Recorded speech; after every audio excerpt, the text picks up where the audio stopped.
আসসালামু আলাইকুম। আবারও চলে এসেছি নতুন একটি রেসিপি নিয়ে। আজকে আমি আপনাদের সাথে শেয়ার করব খুবই রিফ্রেশিং একটি ডেজার্ট। যেহেতু রমজান মাস, তাই ইফতারির জন্য আজকে আমি ডাবের পুডিং তৈরি করে দেখাবো। তাহলে চলুন আমি কিভাবে ডাবের পুডিংটা তৈরি করি তার ওই রেসিপিটি একবার দেখে নিই।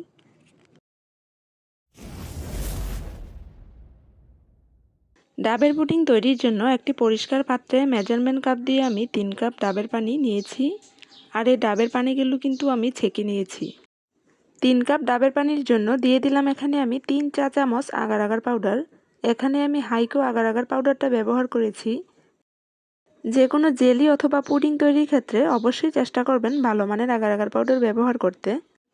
আগার আগার পাউডারটা দেওয়ার পর এখন এটাকে আমি একটি হ্যান্ড উইক্স দিয়ে ডাবের পানিটার সাথে ভালোভাবে মিশিয়ে নিব। এখন ডাবের পানিটাকে একটি সাইডে রেখে ডাবের শাঁসগুলোকে আমি কেটে নিব। তার জন্য এরকম একটি গ্রেটার নিয়েছি। এখন এই গ্রেটারের সাহায্যে আমি ডাবের শাঁসগুলোকে কুচি করে নিব। এই তো সবগুলো শাঁস আমি কুচি করে নিয়েছি।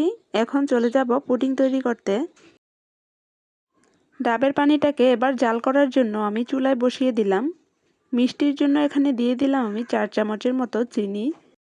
তবে ডাবের পানির মিষ্টিটা বুঝে পুডিংয়ে চিনি বাড়িয়ে অথবা কমিয়ে দিবেন। এ পর্যায়ে অনবরত নেড়ে ডাবের পানিটাকে আমি ভালোভাবে ফুটিয়ে জাল করে নিব। ডাবের পানিটাকে প্রায় 2 মিনিটের মতো ফুটিয়ে আমি জাল করে নিয়েছি। এখন এই পানিটাকে আমি নামিয়ে পুডিং সেট করার পাত্রে ঢেলে নিব। পুডিং সেট করার জন্য এরকম স্টিলের বাটি নিয়েছি। এখন এর মধ্যে আমি কিছুটা পরিমাণ কুচানো ডাবের শাঁস দিয়ে দিব।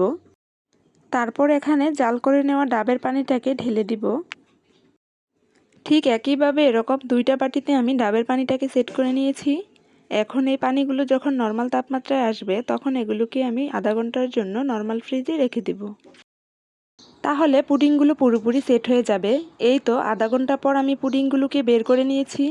এখন একটি পুডিং আমি আপনাদের সাথে কেটে শেয়ার করে দেখাচ্ছি। দেখুন পুডিংগুলো কতটা পারফেক্ট হয়েছে। আর খেতে তো মাশাআল্লাহ অনেক বেশি মজাদার।